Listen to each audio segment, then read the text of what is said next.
Magandang tanghali, kumusta po? Narito po ulit ang update natin para sa lagay ng ating panahon ngayong tanghali po ng October 13, 2023 na kung saan sa ngayon po ay wala na tayong binabantayan na anumang sama ng panahon dito po sa loob ng ating area of responsibility, pero mayroon po tayong surface trough na nakakapekto po ngayon dyan sa may Mindanao at mayroon po tayong northeasterly surface wind flow o yung preskong hangin na umuihip na po dito sa northern part ng Luzon at silangang bahagi po ng Luzon. At ito rin po ang isa sa dahilan kung bakit hindi na po nakalapit sa ating kapuluan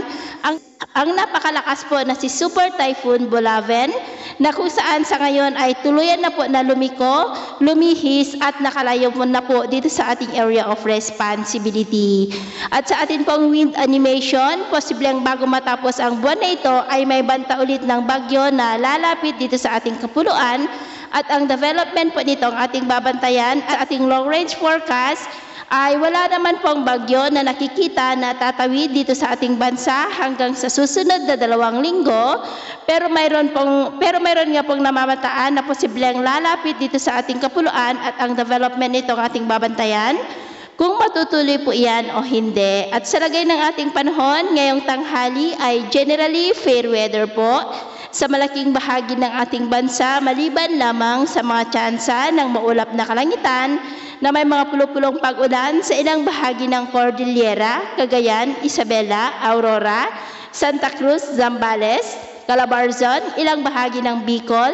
Mimaropa, Samar Provinces, Leyte, Bohol, Cebu, Negros, ilang bahagi po ng Iloilo, Misamis Occidental, Lanao Provinces, Misamis Oriental, Caraga, Davao Oriental at Davao del Sur.